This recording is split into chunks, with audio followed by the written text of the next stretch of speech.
Hello everyone, and welcome to a History of Egypt podcast interview.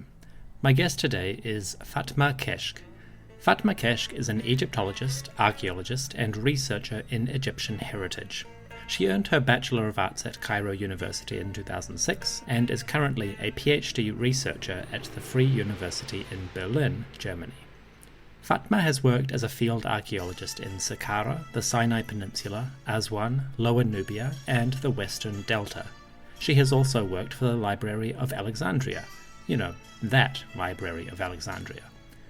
Today, Fatma also leads the public outreach project, The Place and the People. This seeks to improve communication between museums, archaeologists and university researchers, and local Egyptian communities. Fatma generously agreed to sit down with the podcast via Zoom to discuss the outreach project and her work in Egyptian heritage. It is my pleasure to welcome Fatma to the History of Egypt podcast. I hope you enjoy the conversation.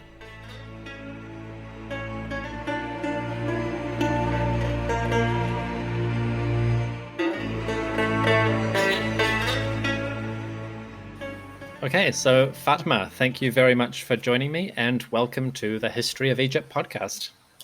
Thank you for the invitation, and I'm very happy to be with you today. And it's my first podcast experience, so it's exciting for me as well. Well, we're excited to have you.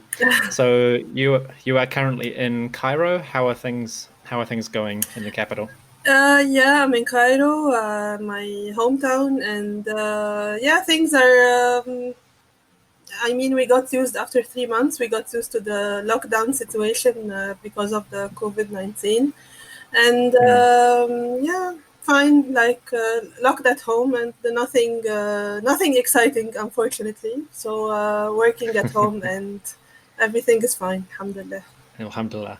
And you mentioned before the interview started that you are very soon to submit your PhD thesis at the Free University of Berlin. Exactly.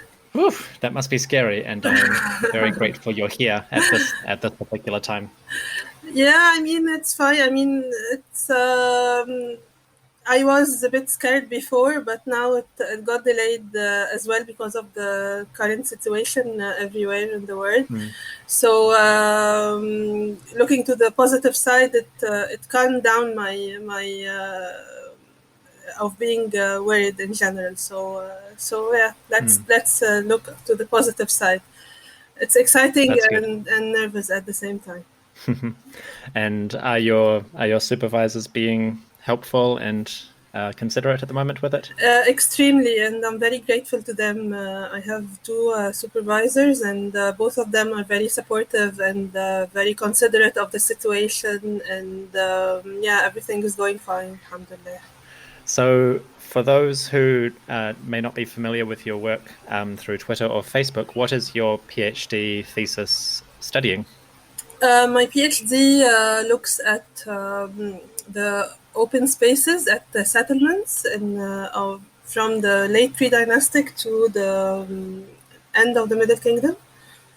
And by open spaces, I mean,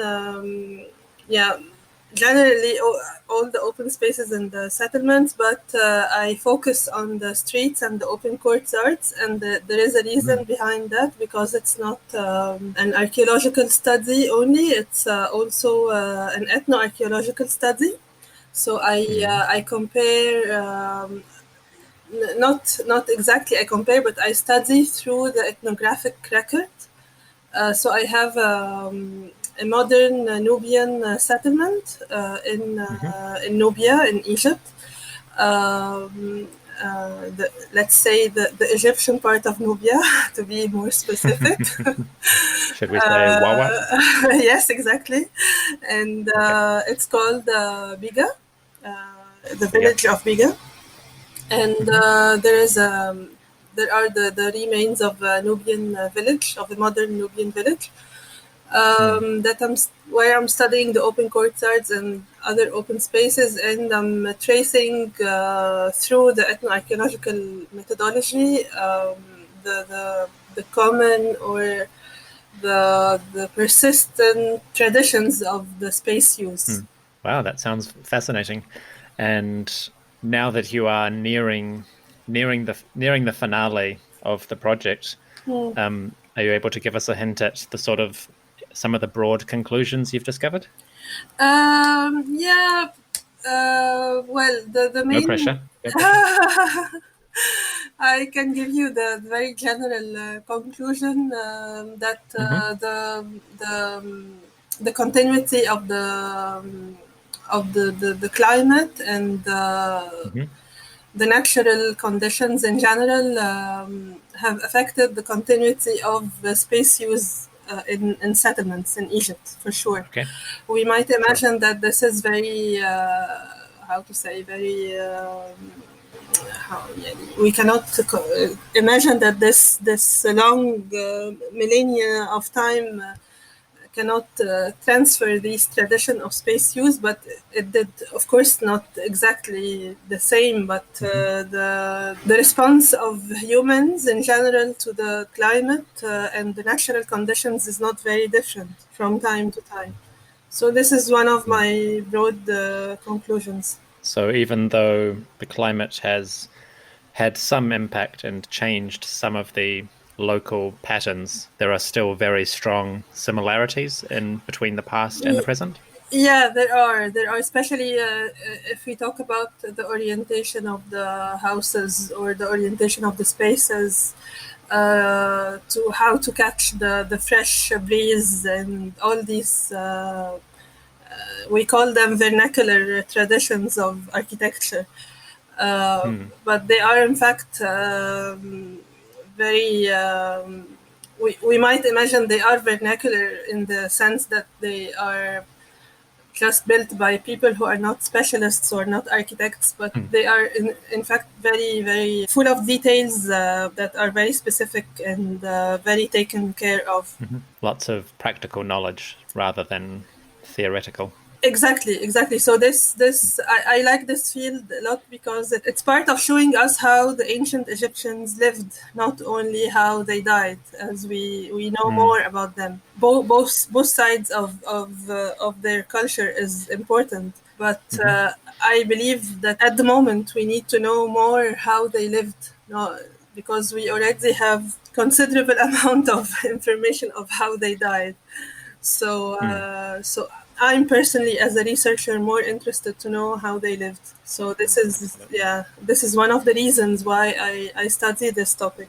Ooh, that sounds fascinating. Thank you. I will have to follow up with you on this because for my PhD research, I'm looking at New Kingdom settlements in the north of Egypt, like Delta, Sinai, and Eastern Libya. So I will absolutely have to be getting in touch with you again very soon once you've submitted, because I need to steal all of your knowledge and reference your work extensively, because that sounds, very like it connects very heavily with something I would like to do. My pleasure. Yeah, I hope it will make sense. My PhD, my own PhD. I hope it will make sense in the end. Inshallah. Yeah. Yes, that would be excellent, because I'm only just finished my first year of studies. So if I can benefit from your knowledge, that would be wonderful. Thank you so much. My pleasure. Great. Okay, so Fatma, the reason I reached out to you on Twitter because of your project, The Place and the People, which is, broadly speaking, it started on Facebook, but it's an initiative that you have worked on for a number of years in specific parts of Egypt and specific projects. What is The Place and the People as an initiative?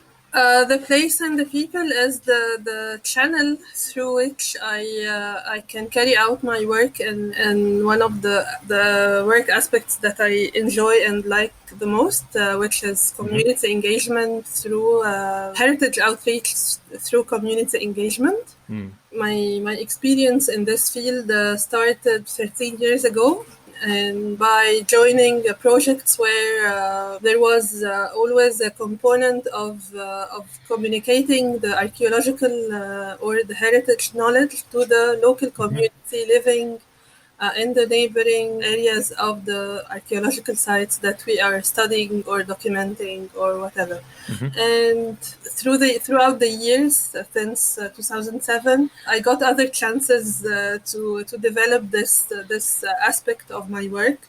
And I enjoyed it very much. And it started by only giving sessions to the local community at the archaeological site. At the time, it was in Sinai, in Sarabit al-Khadem, and only talking to them about what is this temple and why it's important, and they share with us what they know about this archaeological site and why it's important from their perspective.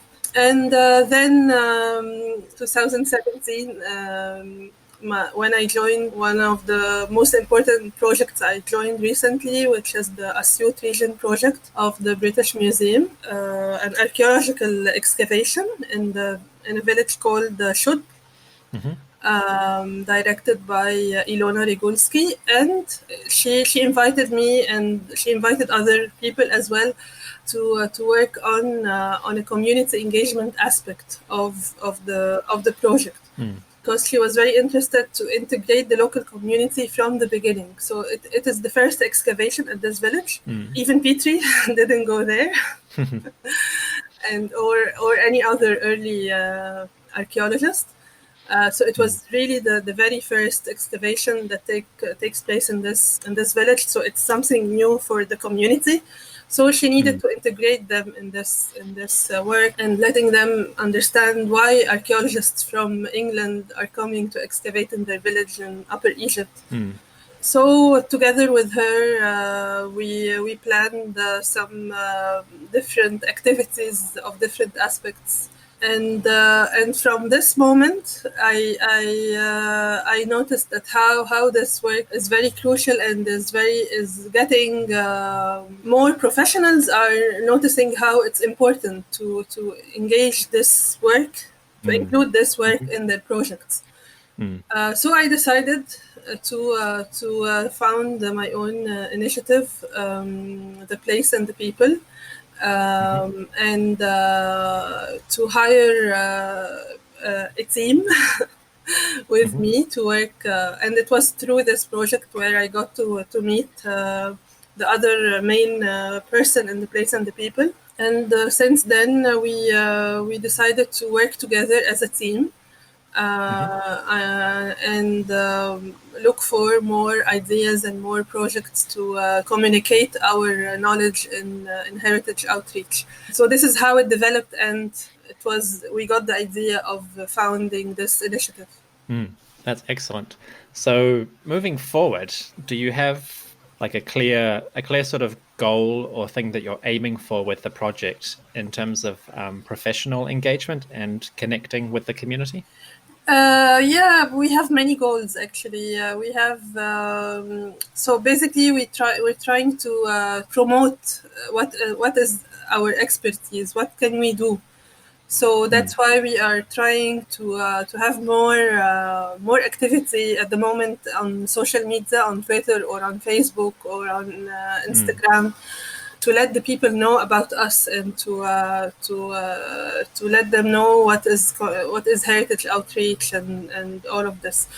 My goal is that we get the chance to join more projects, more interesting projects, not only in the aspect of excavations and joining them to integrate the local community, which is very important to us and our main expertise, but also through communicating the wider Egyptian audience everywhere, at schools, at museums, anywhere where we get the chance to communicate this knowledge, so we can transfer the heritage and the history knowledge through entertaining and engaging ways.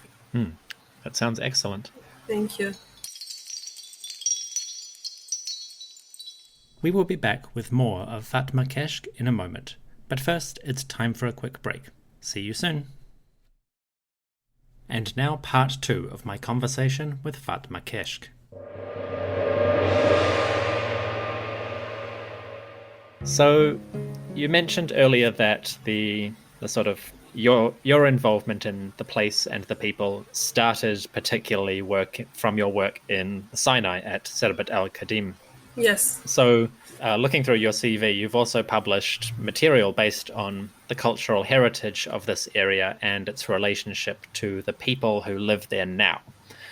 I was wondering if you could tell us just a little bit about your experiences out in the Sinai and, meeting, communicating with the Bedouin and interacting with them in terms of the ancient sites and their relationship to those. Okay, so my involvement in this project was through my previous work at the Center of Documentation of Cultural and Natural Heritage, which is part of the Library of Alexandria. Wow. And at the time, I was a researcher in this research center. And this was one of our documentation projects. It was called the Documentation of the Cultural Heritage of the Bedouins of South Sinai. And I was one member of a team of different professionals of different expertise, archaeologists, or anthropologists as well, and other people who are specialists of GIS, Geographic Information System, or different expertise. And we got there in the aim of documenting the cultural heritage of the Sarabit al-Khadim area, where there is the remains of a temple dedicated to Hathor, the Lady of the Turquoise, as they called it there. Her cult was related to extracting the turquoise from the mountains of South Sinai. That's why this is her title in this area. And where the remains are date since the Old Kingdom until the end of the New Kingdom. We worked on two aspects. So the documentation of the archaeological site, taking photos as much as possible of all the archaeological remains, making a 3D model of the temple, and all documentation possible. And at the same time, communicating with the local community, with all its different members. So the men, the women, the children. And for this reason, we designed different activities of engagement. So with the men who most of them worked as local guides for the tourists who came to visit the archaeological site.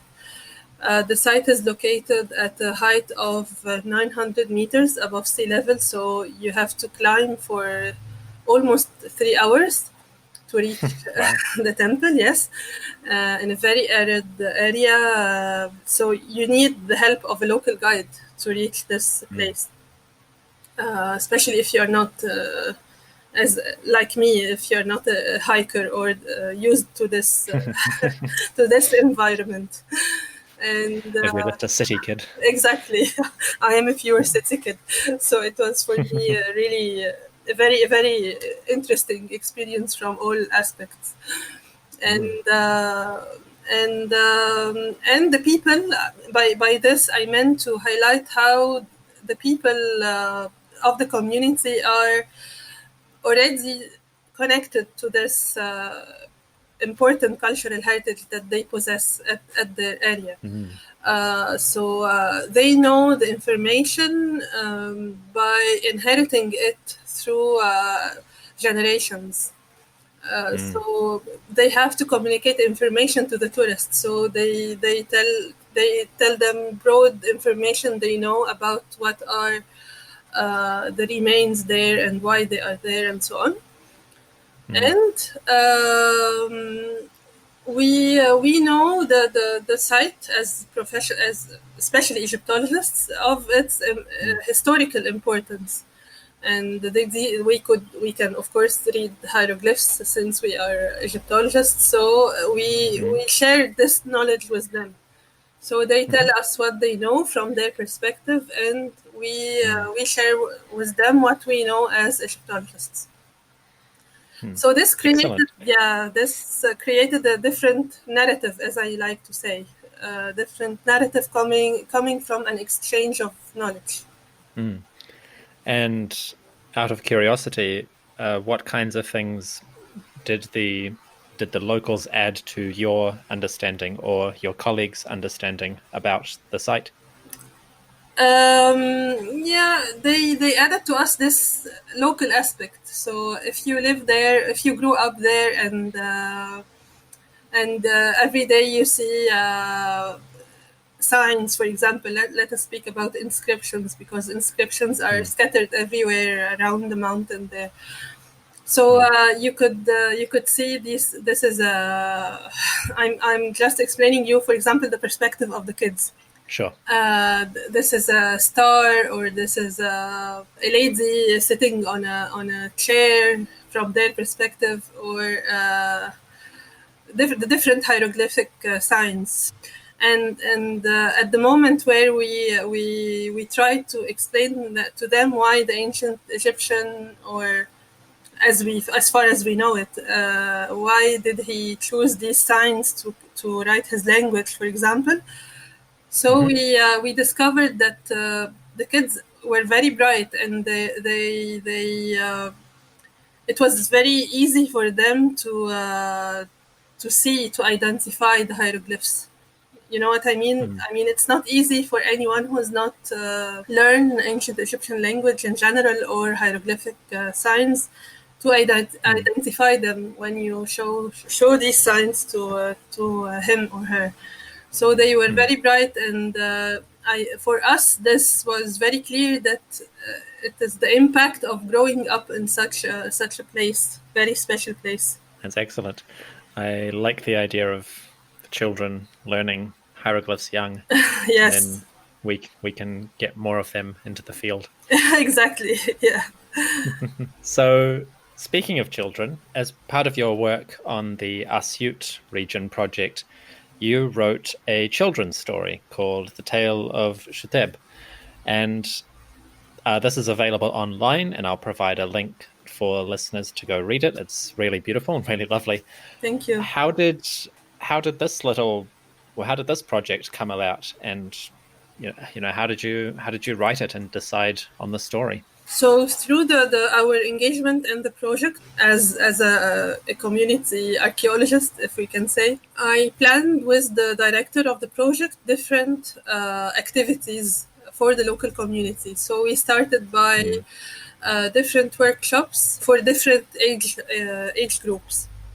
So we started by one for the youth 13 to 20 years old. A group of 20 participants to get them learn how to document the heritage they have in their village, and to make a flyer out of it, or a little brochure. If we imagine that there are visitors coming to visit the site, and we want to show them let's say a brochure or a flyer map or something like this. So this was our first workshop there, over 5 days. And then later we 2 or 3 months later, we got another workshop with the younger children, so from 7 to 10 years old, to design, to draw a graffiti, a painting on the wall, coming out from the heritage of their village as well. So, but to make this possible, we gave them introduction about the drawing, the colors, what are the different degrees of the colors, how to mix the colors, and to make it more engaging for kids of this young age. And communicating to them different information about heritage as well. So from this encounter with the youngest groups of the community, we saw how engaged they are and how interested and extremely curious to know more, and to and they didn't let us go home almost because they were enjoying extremely much their time with us. And which made us extremely happy with this engagement, and made us thinking of more activities for them. So the idea of the story came out of this interest of this young group of the community. So we decided to produce something engaging and entertaining for them at the same time. At this point, there was already data coming from the research of the project, so archaeological data and also architectural data, because there was a team of architects making a documentation of houses of the 19th century of the village, so the modern architecture of the village. And these houses have special vernacular architecture style. And there was a team also documenting the social aspect of the village. So what are, for example, what they know about these houses, about the different phases of history of this village, if there are traditional stories that are being told about the history of the village or not. And this was a very important aspect in Shud, because the people know there is archaeology in this village. There is an archaeological site. So all the not tales, but how to say we can even call them traditional myth.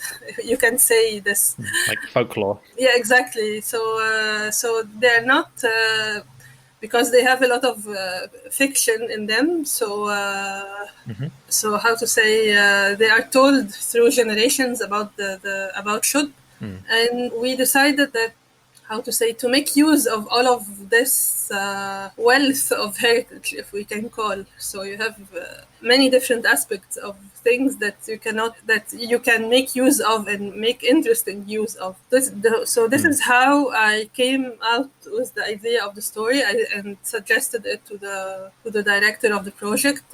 She welcomed the idea, and we worked together to make it happen and to write the story. I started writing it. She revised it. We have a special artist from Asyut, from the region, to draw it later. So it was also an interesting and successful teamwork. Excellent. Yes, the story is quite lovely, and I will share it around with people. Thank you. So, will you be returning to Shut, or was this the end of your involvement for now? Yes, we have a plan to return. Great. Not very soon, but Sure. But it is planned. As soon as we plan the details of our next involvement in this project. So because the project will still run anyway. But Sure. we are still in the phase of planning what will be our next involvement in the community engagement aspect. Fair enough. That sounds exciting. We will return with part 3 of the interview in just a moment.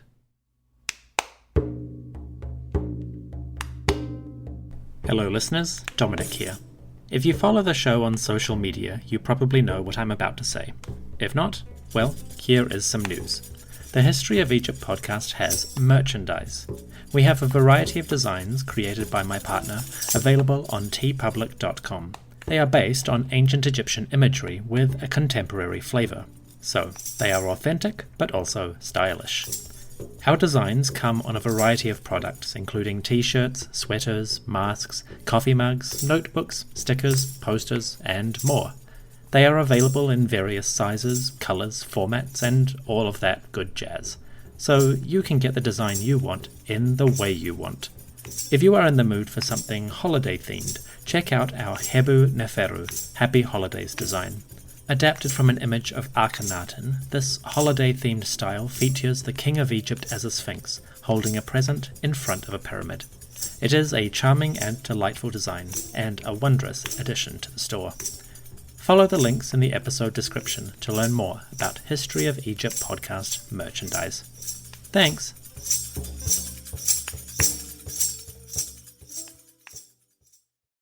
And now, part 3 of the interview. So, I'd like to quickly turn now to your career as an Egyptologist. So, what actually drew you into the field originally and made you decide this was what you wanted to do? I was interested in history in general, in the history of Egypt in general, and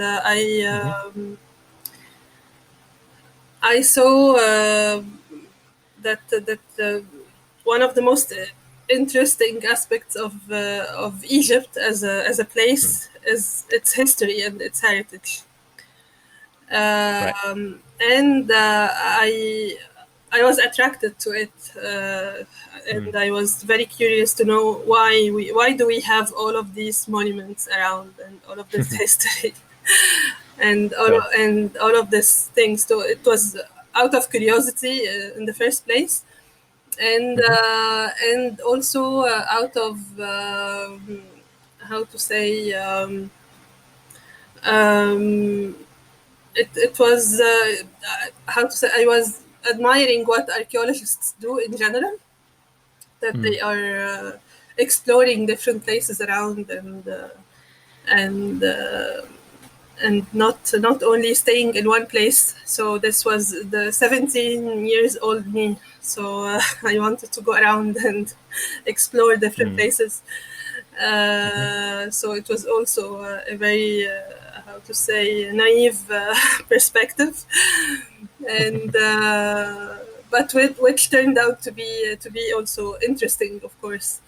And when I started my first year in Egyptology, I found out that ancient Egypt, as we study it as in the Egyptology field, is completely different than what we know as an Egyptian kid living in Cairo and studying the history curricula. We only know like less than 5% what we learn at school or what we get to know from visiting museums or any archaeological site. So this pushed me more to explore more and to study it more. That's good. So you have worked in multiple places around Egypt. I was wondering if you had a particular favorite experience in the field so far. There are many, to be honest, but and I'm very grateful for this. And but my very own attachment as an Egyptologist, as an archaeologist, goes to the Aswan region. Okay. Because this is where I developed my expertise or my skills as a field archaeologist, and I discovered the overwhelming wealth of archaeology or heritage in Egypt in general. So in Aswan, I joined the Elephantine excavation in 2008. And it was not my first excavation. I before already I worked in Saqqara and Buto, but it was maybe at that time the longest time where I got to stay as a young fresh graduate at the time, and to develop my archaeological skills as a field archaeologist. And from Elephantine, I got to meet people from other archaeological projects in the region, in Aswan as well. And later, I got the chance to work with these people in other projects. So I worked on a place, a very important place, which is not an ancient Egyptian monument, but this time an Islamic monument, the Fatimid cemetery of Aswan. Ooh, wow. And I worked there for 2 years, and as archaeologist. And from the Fatimid Cemetery of Aswan, later I joined the bigger project for the documentation of the architectural heritage, the modern Nubian architecture of the village.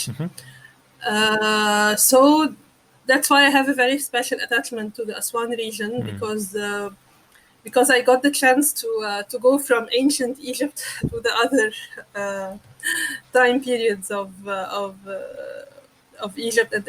It's really like a history book when you get the chance to not only visit but to also work at these sites. Absolutely. So my most important attachment as a professional goes to this region. Fair enough. It is a special place, and that sounds like it's shaped your research interests and professional relationships in many ways. It really did, yes. That's great. So your future projects right now, I'm guessing, finish the PhD and then continue developing the place and the people? Yes, exactly. And I'm trying at the moment to do both at the same time, which is a bit complicated, but since we are staying at home, so there's plenty of time to make use of. Absolutely. So yes, my plan is to submit my thesis and to focus on the development of the place and the people as an entity, as an independent entity, and its own projects and its own ideas, and our other involvement with other projects and institutions. Excellent. So that brings me to the end of my questions, but I do have one more. And this is a question that I ask everybody who comes on the show, and it sort of gives an idea of personality and interests. And the question is, if you could answer or solve one problem or question from Egyptian history, if you could find the answer to one particular topic, just one, what would you choose and why? I really like the question, although it's a very difficult one. Everybody says that. And I never thought about it, to be honest. Fair enough. Take your time if you need to. Well, as I told you, I study settlements, and I'm more interested in the urban life of ancient Egyptian. I would like to find out more and to find out as a researcher first how they lived in different environments. So because what we know at the moment is very little and not specific enough. Sure. And then to be able to deliver this to the wider professional community or the wider audience. Fair enough. That's pretty close to what I would choose as well. So, Great. Good answer. Thank you. Okay, so what I'll do now is I will do the sort of fake goodbye and thank you, and then stick around after that. We'll finish up the conversation so that also the website can download the audio files for this. So yeah, I'll do the fake thank you and goodbye, but don't hang up straight away if that's okay. Okay. Cool. So, Fatma Keshk, thank you very much for coming on the History of Egypt podcast and for answering our questions.